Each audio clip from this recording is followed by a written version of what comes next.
성령님이 우리에게 어떤 인격인가, 어떤 존재인가, 그냥 쏟아 부어지거나 불 붙이거나 아니면 기름 부어지거나 라는 그런 물질적인 용어가 아닌 정말 인격적인 용어, hello, welcome, thanks, yes 라고 말할 수 있는 성령님을 경험하기를 원합니다. 저는 성령론에 대한 이해를 첫째는 이 관계적인 관점에서 성령님을 이해하기를 원합니다. 특별한 은사나 체험도 중요하지만 그것보다 우선된 것은 성령님을 제대로 인격적으로 대우하고 대접하는 일이 먼저라고 생각합니다. 성령님을 인격적으로 인정하고 그분을 환영하고 그분께 감사하고 그분에게 어떤 말씀을 하든지 내가 순종할 수 있는 예스라고 할 수 있는 마음의 상태가 있는 사람을 저는 한 단어로 성령 충만한 사람이다 라고 말할 수 있는 것입니다. 매일매일 일상을 살아가는 동안 성령님께 헬로우라고 인사하고 성령님 어서 오세요, 오늘도 예배 드리는데 내 마음 안에 내 심령 안에 웰컴이라고 말할 수 있는 사람, 그리고 성령님 오늘도 말씀을 주시고 깨닫게 하시고 믿게 하시고 내 마음이 회복됐네요, 땡큐라고 말할 수 있고 성령님 무엇이든지 말씀하면 제가 다 들을게요 라고 예스라고 말할 수 있는 그 사람을 보고 우리는 네 글자 성령 충만이라고 말할 수 있다는 것입니다. 사랑하는 여러분, 오늘 이 자리에 인격적인 성령님이 계시는 줄 믿으십니까? 그 성령님이 살아계셔서 여러분 안에 충만하게 임하고 계십니까? 아멘. 여러분 안에 충만하게 임할 줄 믿습니다. 그렇다면 여러분이 성령 충만을 어떤 순간에 느끼십니까? 야, 정말 오늘은 좀 성령 충만한 것 같아, 오늘은 뭐가 성령으로 가득 찬 것 같아 라고 하는 순간을 어떨 때 느끼십니까? 그냥 왠지 모를 마음의 따뜻함이나 마음의 뜨거운 마음이 막 말할 수 없는 마음들이 내 마음에 들어올 때입니까? 아니면 영적인 갈망이 너무나도 큰데 그 영적인 갈망을 말씀을 듣거나 예배를 드릴 때 막 채워질 때입니까? 아니면 예배를 드리고 예배당에 탁탁탁탁 들어오는데 마치 이 히로의 따뜻한 온기가 느껴지는 것처럼 성령님의 따뜻한 온기가 나를 싹 감싸는 것처럼, 그래서 내 볼이 빨그레해지는 것처럼, 여기 보니까 이제 추위에서 이따가 오신 분들 중에 얼굴이 빨그레하신 분들이 계신데 저도 자주 빨그레지는데 그 성령님이 그런 것입니까? 막 온도가 좋아지고 뜨거워지고 그런 것입니까? 마치 예배에 열기가 있고 찬양에 감동이 있으면 참 내가 오늘은 성령 충만한 예배를 드렸어, 진짜 성령 충만한 것 같아. 근데 그때 그 순간은 성령 충만한 것 같은데 예배당을 나가면 그 빨그레했던 내 얼굴도 이제는 냉랭한 얼굴로 바뀌고 그 성령 충만의 삶이 삶으로 이어지지 못하는 우리의 모습을 봅니다. 이제 오늘과 다음 주에 걸쳐서 여러분이 뭔지 어렴풋이 알기는 알고 있는데 제대로 알지 못하는 네 글자 성령 충만에 대해서 함께 살펴보려 합니다. 오늘은 그 첫 번째 성령 충만이 무엇인가 라는 것을 한번 그 정의와 성경적인 의미를 함께 공부하면서 살펴보려 합니다. 한번 옆에 분에게 한번 이렇게 축복해 봅시다. 성령으로 가득 차 보이시네요. 네, 정말 옆에 분의 얼굴이 따뜻한 온기로 가득 차 보이는가 아니면 성령으로 충만해 가득 차 보이는가 우리가 한번 생각해보는 그런 시간이 되기를 바라고, 여러분의 마음이 성령이 텅 비어 있는 상태라면 성령으로 오늘 이 시간 충만하게 임하는 역사가 있기를 원합니다. 여러분의 마음 안에 근심과 걱정으로 예배의 자리에 왔거나 삶의 두려움과 염려로 왔다면 성령이 충만하게 임해서 그 모든 것이 떠나가는 역사가 일어날 줄 믿습니다. 성령의 충만한 은혜가 있기를 원합니다. 지난 주일에 수요일에 미국의 기독교 역사상 가장 영향력 있던 20세기 최고의 복음 전도자였던 빌리 그레함 목사님이 향년 99세의 일기로 소천하셨습니다. 참 한 해만 더 넘겼으면 100살에까지 사셨던 참 탁월한 그런 삶을 사셨던 빌리 그레함의 모습을 우리는 기억합니다. 그가 처음 유명해졌을 땐 1949년도였는데 그도 그럴 것이 이제 LA의 전도 집회를 처음 시작했습니다. 그때 수많은 사람들이 복음을 들으려고 모이기 시작했고 그의 메시지를 듣고 그의 도전적인 메시지를 들으면서 사람들의 변화가 일어나고 삶이 일어나기 시작했습니다. 그 결과 그는 성령의 부흥 운동을 일으키는 탁월한 전도자가 되었고 또 미국의 어마어마한 영향력이 있는 목사로서 영적인 리더로서 스피리추얼 리더로서 세워지는 역할을 감당했습니다. 통계에 따르면 1993년 한 해 동안 250만 명이 빌리 그레함 목사의 설교를 듣고 회심했다는 기록이 있습니다. 그리고 전 세계 185개국을 다니면서 2억 명이나 되는 많은 사람들에게 주의 리얼한 복음을 증거했던 탁월한 복음 전도자였고, 성령의 충만함의 상징인, 성령의 역사의 상징으로 등장하고 있었던 것입니다. 어떤 분들이 빌리 그레함의 노년이나 후반기가 참 은혜롭지 못한 이 스토리를 들으면서 참 처음은 좋았으나 끝까지 좋지 못한 모습들을 보기도 했지만, 그래도 이만한 사람이 없을 정도로 미국 역대 대통령이나 또 대통령들의 영적인 멘토가 될 만큼 탁월한 역할들을 했죠. 여러분들이 이제 미국에서 대통령 취임식을 할 때마다 본 장면이 하나 있잖아요. 빌리 그레함 목사님이 와서 성경책에 손을 얹고 대통령에게 그 취임식에 그 선서를 하게 하는 그런 장면. 그리고 꼭 빌리 그레함의 집안이 대통령이 취임식 때마다 초대받아서 기도를 하는 그런 탁월한 영적인 집안으로 우리가 기억되어집니다. 1979년에 한국에 여의도 광장에 수많은 사람들이 모이는 일들이 일어나게 되죠. 사진에 보시면 나오는데요.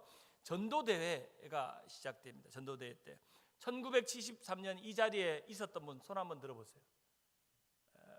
여기 계시네. 이 자리에 73년에 어마어마하게 여의도에서 일어나던, 저도 태어나기도 전에 있었던 그 대단한 부흥의 운동이 우리 김자원 목사님의 까랑까랑한 통역의 목소리와 함께 지금도 여러분이 유튜브에 들어가 보면 지금도 보실 수 있는 그 장면, 우리 한국을 부흥시키고 한국의 선교사님들이 파송되어지고 복음의 역사를 불같이 다이나마이트가 폭발하듯이 일으켰던 역사적인 장면을 이 빌리 그레함 목사님의 이 아름다운 도전의 메시지를 통해서 사람들에게 변화를 일으켰던 것이죠. 참 탁월한 모습입니다. 그의 나이 80세 때에 유명한 토크쇼 사회자였던 레리 킹이라는 사람과 인터뷰를 하는데, 레리 킹이 이 빌리 그레함 목사님에게 이렇게 묻습니다. 당신의 삶을 돌아보면 당신은 상을 받아야 할 것 같아요. 그리고 후회도 없겠지요? 라고 물으니까 이 80세대는 이 빌리 그레함 목사님이 이렇게 말합니다. 나는 모든 사람 중에 가장 큰 실패자입니다. 나는 사람들과 너무 많은 시간을 보냈고 반대로 성령님과 너무 작은 시간을 보냈지요. 사업상 미팅을 하느라 너무 바빴고 예배에도 너무 바빴어요. 나는 성령님과 더 많은 시간을 보냈어야 했어야 할 텐데, 그랬으면 사람들이 더 나와 함께 있을 때 성령님의 임재를 더 느낄 수 있었을 텐데.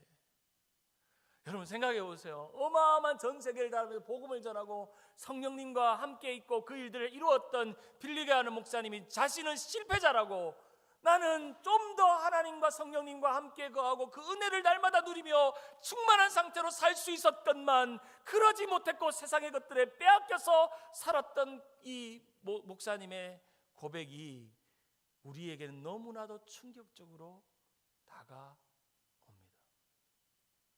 정말 성령의 사람으로 살았던 그의 삶도 정말 실패자라고 말한다면 여러분은 어떤 사람입니까? 어떤 모습으로 살기를 원하십니까?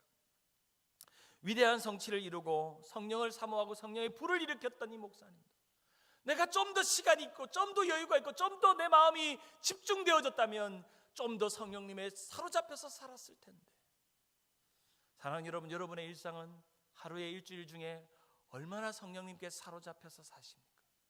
얼마나, 오늘 월요일부터 금요일, 토요일, 주일까지 참 며칠 정도나 성령 충만하다고 말할 수 있겠습니까? 마치 자동차에 기름의 게이지가 표시되는 것처럼 1에서 100까지 표시되어 있다면 여러분의 지금의 성령 충만의 정도는 몇 %라고 말할 수 있겠습니까? 지금 여러분이 예배드리는 마음의 상태가. 저도 이제 어제 저녁에 설교 준비를 하는데 참 설교 준비가 되지 않습니다. 성령 충만에 대한 설교를 하면 제 마음이 성령에 충만해져 가지고 마음이 뜨거워지고, 이야, 내 마음이 불붙어서 불타는 내 얼굴로 보면은, 우리 목사님의 얼굴을 보면 성령 충만이 저런 거구나 깨닫고 느끼고 경험해야 되는데, 수많은 근심과 걱정 때문에 내 마음 안에 산만한 것들 때문에 성령 충만을 경험하지 못하고 설교 준비하는 나를 보면서 한참 동안 앉았습니다. 그러면서 그런 생각을 했어요. 지난주에는 좋았는데, 지난주에는 내가 설교를 안 해서 좋았는데 이번 주에 설교를 하게 됐네. 문득 이 성령 충만 설교를 준비하면서도 제 마음에 설교 준비하기 싫다. 지난주가 좋았는데, 지난주에는 목사님이 1, 2부 다른 설교로 다 해줬는데 이번 주도 누가 해주면 안 되나. 자, 성령 충만 설교하면서도 충만하지 못한 내 모습을 봅니다. 충만하지 못한 모습. 매주일 설교를 하면서도 늘 씨름이에요. 씨름이에요. 성령 충만하지 못한 내 모습을 보면서 날마다 주님 어쩌시려고요? 우리 성도들에게 성령 충만을 설교해야 되는데 제가 성령 충만하지 않아서 되겠습니까? 하나님 앞에 엎드려 기도하다가 하나님 오늘 이 설교를 준비하게 하셨습니다. 빌리 그레이엄 목사님이 이렇게 성령 충만에서 말씀하셨어요. 성령 체험을 사모하는 성도들에게 들려줄 좋은 소식이 있는데 그것은 우리가 더 이상 성령을 기다릴 필요가 없다는 것이다. 왜냐하면 성령님이 우리를 기다리고 계시기 때문에. 우리가 더 이상 성령님을 기다리는 게 아니라 기다리신 성령님께 다가가는 것입니다. 기다리는 성령님께 우리의 마음을 쏟는 것입니다. 기다리는 성령님께 우리의 마음을 놓아드리고 그분께 집중하는 것입니다. 사랑하는 여러분, 성령 충만은 우리가 가만히 아무것도 하지 않는데 성령님이 마치 주유구를 탁 열고 주유를 하기 위해서 딱 넣는 것처럼 그래 한번 채워봐, 비어있으니까 채워줄게 넣고 탁 닫고 나가는 게 아니라는 거예요. 우리가 성령님을 얼마나 헬로우하고 웰컴하고 땡큐하고 예스 하는지에 따라 우리의 성령 충만의 정도가 결정된다는 것입니다. 제가 밖에 있다가 집에 들어가면 어느 날 하루의 일과를 마치고 참 피곤하게 지내다가 집에 들어가면 참 기분 좋을 때가 있습니다. 그것은 들어갔는데 애들이 아빠에게 헬로 아빠, 웰컴 아빠, 땡큐 아빠라는 소리를 아이들에게 들을 때 얼마나 마음이 좋은지 몰라요. 그래서 아이고 우리 애기들 너무 고맙다, 아빠를 이렇게 인정해 주는구나 하면서 우리 딸에게 신부를 시킵니다. 엘리마, 그런데 아빠가 물을 한 잔 먹고 싶다, 물을 한 잔 달라 그러면 예스 하고 가서 쫓아가서 물 한 잔 쫙, 아빠 고생했으니 시원한 물 한 잔 드셔 탁 하면서 쫙 마시면 얼마나 마음이 좋은데 이런 일이 자주 있을까요? 종종 자주 있는 일은 밖에서 들어갈 때 거라지 문을 탁 열고 하면 분명히 아빠가 오는 소리가 들릴 텐데도 제가 걸어 들어가는데도 가방이 놓고 마치 인기척을 하고 소리를 내고 했는데도 헬로우 한 적도 없고 웰컴 한 적도 없고 땡큐 한 적도 없이 그냥 터벅터벅 애들 왔는가 쳐다보다가 방에 들어가서 잠이 들면 우리 딸이 참 한마디 합니다. 엄마, 아빠 언제 왔어? 자네? 하고 갑니다. 그러면서 잠결에 우리 딸이 아빠 언제 왔어? 자네 한마디 말에 들으면서 서운한 마음에 아빠가 도대체 뭔지, 쟤들에게 뭐 어떤 존재인지, 나는 우리 집에서 환영받지 못하는 존재인가 봐 하면서 슬퍼하며 그래도 코를 드르렁 걸면서 내일을 위해 잠이 듭니다. 이런 장면을 보면 성령님도 여러분의 마음에 들어갈 때 그런 장면이 등장할 것 같아요. 성령님이 여러분 안에 들어가는데 매일같이 여러분 성령님과 마주하고 인사하고 계십니까? 성령님이 여러분 안에 마음 안에 들었는데 환영받고 있다고 성령님이 느끼고 계실까요? 여러분이 오늘도 성령님이 여러분 마음 안에 말씀을 주시고 은혜를 주시면 여러분 땡큐 너무 감사해요. 그리고 어느 날 성령님이 여러분에게 너 그렇게 하면 안 돼, 너 이렇게 해야 되잖아 라고 말하면 no 라고 말하지 않고 yes 라고 말할 수 있는 준비가 되어 있을까요? 저는 성령 충만한 사람들은 바로 성령님께 헬로우, 웰컴, 땡큐, 예스를 자주 하는 사람은 저는 성령 충만한 사람이라고 믿습니다. 어느 날 갑자기 성경을 읽다가, 어느 날 갑자기 설교를 듣다가, 어느 날 갑자기 찬송을 부르다가, 어느 날 갑자기 특별한 집회에 우연히 갔다가 성령님께서 갑자기 내 마음 안에 들어오시는 일들이 일어납니다. 그럴 때 우리는 너무너무 성령님이 오시는 것에 당황합니다. 성령님, 제 마음에 와 계시다면 성령님께서 말씀 좀 하시죠. 오셨다면 들어간다고 말씀하시죠. 왜 갑자기 쑥 들어오세요? 쑥 들어오셔서 당황스럽게 만드세요. 갑자기 오셔서 저를 어떻게 하시려고 이렇게 하십니까? 라고 당황스러운 성령 충만을 만날 때가 있습니다. 여러분, 성령 충만을 사모하세요? 성령님이 여러분 안에 깊이 들어오고 여러분의 안에 가득 채우는 은혜가 있기를 원하세요? 기대하는 마음이 있을 때 그 역사가 일어납니다. 우리 신앙생활에서 가장 아쉬운 점은 뭐냐면 교회를 더 열심히 나오지 않아서가 아닙니다. 봉사를 더 열심히 하지 않아서가 아닙니다. 헌금을 더 많이 드리지 않아서가 아닙니다. 전도를 더 많이 하지 않아서가 아닙니다. 가장 아쉬운 점은 어제보다 오늘이 더 성령 충만하지 않는 내 모습을 볼 때입니다. 어제가 이만큼이면 오늘은 훨씬 더 성령 충만하게 살아야 되는데 어제 받았던 성령 충만도 다 소멸시키고 까먹고 없어버리고 오늘도 텅 빈 상태로 헐떡거리는 상태로 주님 앞에 나와 성령 충만을 듣고 있고 고백하고 있더라는 것입니다. 오늘 에베소서 5장에 보면은 성령 충만의 의미를 설명하면서 에베소서 4장에 하나님의 교회 공동체에 새로운 사람을 입으라고 말씀합니다. 4장 22절과 24절을 같이 한번 읽어봅시다. 4장 22절 24절 시작. 너희는 유혹의 욕심을 따라 썩어져가는 구습을 따르는 옛사람을 벗어버리고 오직 너희의 심령이 새롭게 되어 하나님을 따라 의와 진리의 거룩함으로 지으심을 받은 새 사람을 입으라. 우리는 예수 믿고 나서 새 사람을 입은 존재들입니다. 새로운 존재가 되었어요. 새로운 옷을 입었어요. 새로운 모습이에요.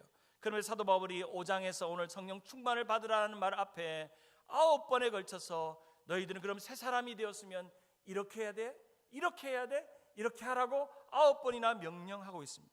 그 명령의 결론이 바로 에베소서 5장 18절입니다. 다시 한번 읽어볼까요? 시작. 술 취하지 말라. 이는 방탕한 것이니 오직 성령으로 충만함을 받으라. 우리가 너무나도 잘 알고 있고 너무나도 오해하기 쉬운 구절이 바로 이 구절입니다. 저는 오늘 이 구절에 대한 구체적인 성경의 원래의 의미를 설명하려 합니다. 오직 성령으로 충만함을 받으라. 우리가 딱 들었을 때는 이 성령 충만함을 받으라 마치 영적인 은혜가 막 갑자기 임해가지고 성령 불을 받고 능력을 받고 바람 같은 역사가 일어나고 방언이 터지고 능력이 임하고 그런 것을 생각하지만 오늘 본문은 그런 내용이 아닙니다. 우리가 이 충만이라는 단어와 받는다는 이 단어 때문에 성령님을 인격적으로 생각하지 않고 물질로 생각하는 오해를 일으키는 단어가 이 두 단어입니다. 마치 성령을 만나서 성령의 은혜를 받으라 이렇게 하지 않고 충만을 받으라 그러니까 충만과 받는다는 말 때문에 마치 성령님의 인격이 아니라 물질로 생각합니다. 자, 성령 충만이라는 단어를 이렇게 정의해 봅니다. 성령 충만이란 성령님의, 우리 같이 한번 읽어볼까? 성령 충만이란 시작. 성령 충만이란 성령님의 지배를 받는 상태, 성령의 통제 속에 있는 상태를 말한다. 성경에서 등장하는 성령 충만이라고 사용되어진 단어는 두 가지 헬라어 단어로 사용되어져 있습니다. 첫째는 한번 따라할까요? 삔뿔레미. 이 삔뿔렘이라는 충만이라는 단어가 쓰여 있는데 이것은 바로 사도행전 2장에 등장하는 오순절 사건 때 그들에게 성령이 충만하게 임했다는 사도행전 2장 4절에 나와 있는 이 충만이 바로 삔뿔렘입니다. 이것은 놀라운 외적인 사건이 일어난 것입니다. 생각지도 않은 일들이 일어난 것입니다. 그들의 마음 안에 회개가 일어났고 그들의 마음에 회심이 일어나고 그들의 마음에 놀라운 하나님의 임재를 경험했습니다. 그들의 얼굴이 바뀌기 시작했고 그들에게 방언이 터지기 시작했고 그들에게 치유의 역사가 일어났고 예언이 나타나고 환상을 보고 꿈을 보았습니다. 이 충만을 뭐라고 말하냐면 삔뿔레미의 충만이다 라고 말합니다. 성경의 사도행전에 보면 사도행전 2장과 4장과 8장과 9장과 10장과 19장과 곡곡의 사도행전의 역사 때마다 그때마다 이 획기적인 놀라운 그런 은사의 체험의 역사들이 성령 충만의 역사들이 일어난 것은 사실입니다. 이것을 좀 어려운 단어로 설명하면 한번 따라할까요? 성령의 비상충만, 비상사태에 일어난 비상적인 충만이 일어났다는 것입니다. 분명히 이런 일들은 성령에 일어나고 오늘도 선교지에 수많은 전도적인 역사에 그러한 기적 같은 일, 놀라운 눈에 보일 만한 그런 부흥의 역사가 일어납니다. 그것은 지속적인 체험이 아니라 그때 그 시절에 필요할 때마다 하나님께서 일으키십니다. 바라옵기는 저도 우리 교회에 그런 한 번의 놀라운 역사가 한번 일어났으면 너무너무 좋겠습니다. 오늘 이 예배 드리는데 어떤 이들의 마음 안에 회개가 일어나고 어떤 이들의 마음에 회심이 일어나고 어떤 이들의 마음 안에 방언이 터지고 어떤 이들 마음 안에 예언이 보이고 환상이 보이고 치유의 역사가 일어나고 손을 얹으면 치유가 일어나고 죽었던 자들이 일어나고 얼마나 그런 일들이 일어나면 좋을지. 이는 아멘을 크게 해야 되는데 아멘을 크게 해야 되는데 그런 일들이 일어나면 얼마나 좋을까요?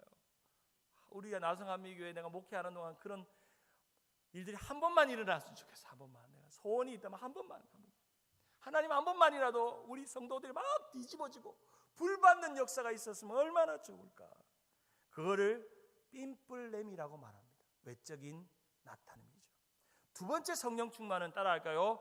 플레루 또는 플레루라고 말하는데, 플레루라는 단어가 바로 오늘 에베소서 5장 18절에 사용되어지는 충만입니다. 우리는 삔뿔레미의 충만도 알아야 되지만 플레루의 충만도 알아야 됩니다. 성령 충만할 때 삔뿔레미와 플레루를 두 가지 다 알아야 되는데, 이 플레루의 충만은 바로 내적인 역사를 말합니다. 마치 스폰지에 물이 적셔지듯이 깊이 있게 스폰지에 적셔지는 것처럼, 이스트가 밀가루에 들어가서 그것이 발효되는 것처럼 성령님이 우리의 마음 안에 들어와서 우리를 다스리기 시작하고, 우리의 연약한 인격과 감정과 마음을 다스리기 시작하고 통제하기 시작하고 붙잡기 시작하는 것을, 내적인 변화가 일어나는 것이 플레로라고 말할 수 있는 것입니다. 그래서 오늘 본문에 오직 성령 충만을 받으라는 말을 이렇게 바꿔서 말할 수 있습니다. 성령님 안에서 들어가 성령의 지배를 받으라. 성령님 안에 들어가서 성령님의 지배를 받는 거다. 바로 그것을 조금 더 어려운 용어로 성령의 통상 충만이라고 말합니다. 통상적으로 일어나는 거죠. 아까는 비상 충만이죠. 비상적으로 일어나는 거예요. 놀랍게, 상상할 수 없게. 그런데 이 플레로라는 단어는 통상적으로 성령님께서 우리에게 오셔서 우리를 지배하시고 다스리시고 우리의 연약한 감정과 마음들을 새롭게 하시고 고치시고 온전케 하시고 하는 것을 의미한다는 것입니다. 바로 인격적인 성령님이 하시는 중요한 일입니다. 특별히 초대교회에 7 집사를 뽑을 때 성령 충만한 사람을 뽑는다고 할 때 그 충만이 삔뿔렘이겠어요? 플레루겠어요? 플레루예요. 내적인 변화가 일어난 사람을 뽑으라는 거예요. 한번 막 뜨겁게 불 받은 사람 뽑으라는 뜻이 아니에요. 우리 성령 충만 말할 때 이 충만이라는 단어를 그때마다 용례가 달라요. 7 집사 빌립과 스데반을 성령 충만한 집사를 뽑은 이유는, 그 집사를 설명할 때 성령 충만이 등장할 때는 그들의 내적인 변화가 성령님의 잘 길들여지고 통제되어 있는 마음의 인격과 삶의 내용이 있는 사람을 말한다는 것입니다. 사랑하는 여러분, 우리는요 삔뿔레미와 같은 뜨거운 성령도 경험해야 돼요. 한 번은 우리의 인생에 경험해야 돼요. 두 번째는 따스한 성령님, 우리 마음 안에 우리의 인격과 성품을 바꿔놓으시는 성령님을 경험해야 합니다. 미국 교회사의 부흥사의 역사 중에 조나단 에드워드라는 사람이 있습니다. 이 사람은 18세기에 미국의 대부흥 운동을 일으켰던 시발점이 되었던 사람 중에 한 사람이었습니다. 그의 영향을 받았던 사람들이 우리가 잘 아는 조지 휘필드라든지 찰스 피니와 같은, 그리고 웨슬리 형제들과 같은 그런 대단한 부흥의 운동에 아주 원조격인 역할을 한 사람이 바로 조나단 에드워드인데, 이 조나단 에드워드는 미국의 뉴 잉글랜드 지역의 매사추세츠주에 있는 노샘프턴이라는 지역에서 23년 동안 조그마한 교회를 목회했습니다. 이 그림 보시면 그 교회인데 정말 시골의 조그마한 교회였어요. 그런데 놀랍게 그 교회에 성령이 임했습니다. 놀라운 부흥의 운동이 거기에서 일어나기 시작했어요. 그러니까 주체할 수 없을 정도로 에드워드가 주의 복음을 증거했을 뿐인데, 그 말씀을 듣고 사람들의 마음의 심정이 변화가 일어나고 불이 임하고 그들의 놀라운 역사가 일어났어요. 그 장면을 교회사에서는 코네티컷 골짜기의 부흥이라고 말합니다. 여기에 있는 그림처럼 코네티컷 골짜기에 사람들이 모여서 집을 떠나가지 않고 교회에 모여서 함께 예배하고 찬양하고 은혜 받고 막 간증하고 자신의 죄를 고백하는 일들이 일어났습니다. 그리고 얼마 후에 1차 대각성 운동이라는 운동이 일어나면서 놀라운 부흥 운동이 또 그 시골 마을에 또 일어나게 됩니다. 그 부흥 운동이 미국 전역을 휩쓸고 되고 동부 지역의 변화를 일으키는 놀라운 일들을 일어났습니다. 그런데 이 조나단 에드워드가 그 1차, 2차 놀라운 부흥을 경험하고 한 가지 의문이 있었습니다. 이것이 진짜 부흥인가 아니면 거짓 부흥인가? 이것이 성령의 역사인가 아니면 감정적인 열정의 어떤 해프닝인가? 연구하기 시작했습니다. 그래서 말씀을 연구하고, 그러면 진정한 부흥과 진정한 성령 충만은 어떤 결과들을 만들어야 되는가? 뭔가 지금 막 뒤집어지고 사람들이 막 눈물을 펑펑 쏟기도 하고, 어떤 사람은 땅바닥에 뒹굴면서 소리를 지르기도 하고, 어떤 사람은 특별한 환상을 보기도 하고, 어떤 사람은 몸을 떨면서 막 어떤 그런 현상들이 막 일어나는 거예요. 여러분 아마 은사 집회나 그런 집회 가면 막 쓰러지는 사람 봤잖아요. 터치 하면 팍팍팍 쓰러지는 거예요. 오늘 한번 해볼까요? 쓰러지는 거예요. 제가 성령 충만 안 하는가? 오늘 이 자리에 다 일어나가지고 타치 하면 팍팍팍 쓰러지면서 어떤 사람은 막 거품을 물고 실려가기도 하고 그런 일들이 그때도 일어났던 거예요. 그걸 보니까 나는 설교만 했을 뿐인데 너무 당황스러운 거예요. 사실은 이런 사건들은 설교한 설교자가 더 당황스러워하죠. 제가 한 번은 집회를 갔는데, 중고등부 집회를 갔는데, 제가 이제 그날 이제 설교를 하고 있는데, 이제 기도 받고 싶은 애들 다 나오라고 그랬는데, 애들이 막 쓰러지는 거예요. 제가 손을 얹으니까. 제가 더 당황하는 거예요. 제게서 그런 게 나갈 수가 없는데 나가니까. 그렇죠. 혹시 기도 받았다가 쓰러지는 분이 있을지 모르겠지만, 그러면서 이 조나단 에드워드가 진정한 성령 충만이 무언가를, 성령의 역사를 찾아보는데, 반드시 성령의 역사가 일어날 때는 이 네 가지가 수반된다는 거예요. 첫째는 한번 읽어볼까요? 성령님은 시작. 성령님은 나를 예수께로 인도하는가. 두 번째로 성령님은 나를 성경을 사랑하게 만들어주는가. 세 번째로 성령님은 나를 바른 교리와 진리로 인도해 주는가. 네 번째로 성령님은 나를 죄에 대한 각성과 회개를 일으키고 있는가. 그리고 거룩을 추구하도록 하는가. 다섯 번째로 성령님은 나로 하여금 하나님을 사랑하고 이웃을 사랑하게 만들고 있는가. 여러분이 은사를 체험하고 능력을 체험하고 은혜를 체험했는데 이 다섯 가지가 안 만들어지고 있다.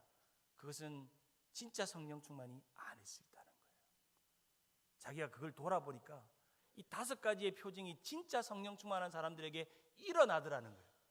교인들을 보고 성도들 중에 어떤 분은 분위기에 따라서, 어떤은 그런 상황에 따라서 막 뒤집어지고 역사를 일어나는데, 진짜 성령 충만한 사람에게는 이 다섯 가지가 일어나. 예수님께로 인도하고, 성경을 읽고, 진리 가운데로 인도하고, 회개가 끊임없이 일어나고, 이웃을 사랑하고 용서하고, 그런 일들이 일어나더라는 것입니다.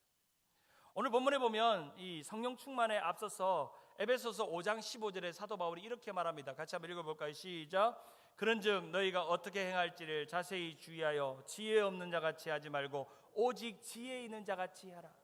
너희가 에베소 성도들이 방탕하고 음란과 술 취함에 빠져 있는데, 너희가 지혜 있게 너희를 들여다보고 너희는 술 취하지 말고 오직 성령 충만, 플레로와 같은 성령님의 내적인 변화 속에서 지혜를 깨닫고 분별하고 그렇게 살아라 라고 말씀하고 있는 것입니다. 말씀했습니다. 사랑하는 여러분, 성령 충만한 우리 교회가 되기를 축원합니다. 여러분이 성령 충만의 역사를 경험하는 우리 교회가 되고 여러분의 삶이 되기를 바랍니다. 지난주 목요일날 교회에 있는데 갑자기 경찰차가 교회 마당에 가득 이렇게 들어왔어요. 사진을 띄웠어요. 제가 CCTV를 달으니까 이제 이렇게 선명하게 나옵니다. 갑자기 뭔 회의를 하고 있는데 경찰차들이 교회 마당에 이게 화장실 앞에 쫙 하면 다 들어오는 거예요. 얼마나 놀라서 나가 보니까 이제 옆집 담 넘어서 추격자, 범인이 옆집 담을 탁 넘어와 갔는데, 놀랍게도 추격을 하고 있는 경찰들이 조용히 우리 마당에서 저 사람이 넘어올 걸 기다리고 있었던 거예요. 이 CCTV로 그 장면을 보는데 마치 영화 같은 거예요. 그 사람이 담을 딱 넘는데 경찰이 딱 와서 기다리고 있으니까 얼마나 당황하는지. 그리고 탁 해고 수갑을 채고 묶고 경찰들이 와서 에워싸서 이 사람을 붙잡는 거예요. 한편으로 이 장면이 너무 영화 같기도 하고 신기하기도 하고 우리 교회에 벌어졌다는 게 너무 신기해서 제가 이 기록을 동영상으로 남겨놨어요. CCTV 내용들을. 그러면서 한편으로는 아이고, 하나님께서 우리 교회를 지켜주셨다, 어려움 중에도 지켜주셨다, 마음을 쓸어내기도 하고 참 놀래기도 했습니다. 요즘 엘몬테 경찰들이 우리 교회 안전을 잘 지켜줘요. 잊어버린 차도 찾아주고, 범인들을 잡아주고, 담 넘어오는 사람도 저렇게 지켜줘요.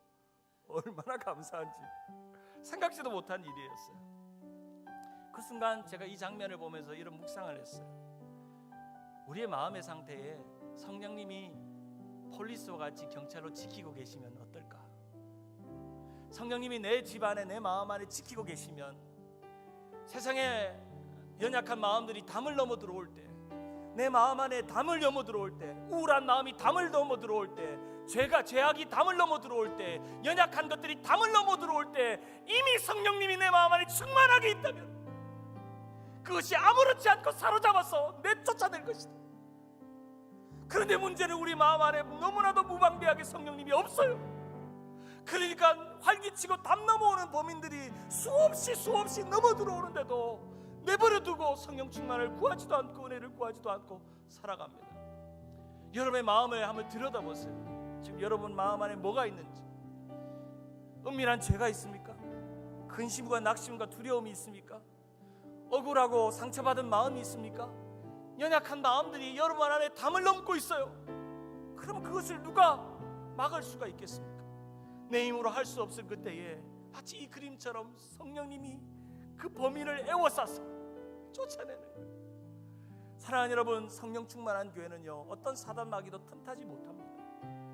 우리 교회가 성령 충만하지 못하기 때문에 문제가 일어나고 어려움이 일어나는 것이죠. 시험이 오고 연약함이 틈타는 것입니다. 목회자가 성령 충만하고 당회가 성령 충만하고 성도들이 성령 충만하면 어떤 시험도 교회를 넘볼 수가 없습니다. 실제로 일어난다 하더라도 그것이 금방 해결되어져 갑니다. 저는 이 그림을 보면서 갑자기 일어난 해프닝이지만 하나님, 성령님이 우리 교회의 폴리스가 되어주세요. 성령님이 우리의 마음의 폴리스가 되어주셔서 우리 교회의 담을 넘고 우리의 마음의 담을 넘고 있는 수많은 제약들을 이기게 해주세요. 승리하게 해주세요. 사랑하는 여러분, 성령 충만이 그래서 필요한 것입니다. 내가 잠깐 뜨거워지고 열정이 회복되고 내가 막 은사가 났다라고 방언하는 것이 성령 충만의 목적이 아닙니다. 그 부수적인 거예요. 진짜 성령 충만은 빔플레미와 같은 성령 충만도 있지만 플레루와 같이 우리의 내면을 만지시고 다루시고 회복시키는 주님께, 성령님께서 우리에게 오실 줄 믿습니다. 그런 은혜가 우리 가운데 있기를 주님의 이름으로 축원합니다. 우리 다 같이 일어나셔서 함께 박수며 찬양합시다. 마지막 날에 우리 함께 뜨거운 마음으로 찬양합니다.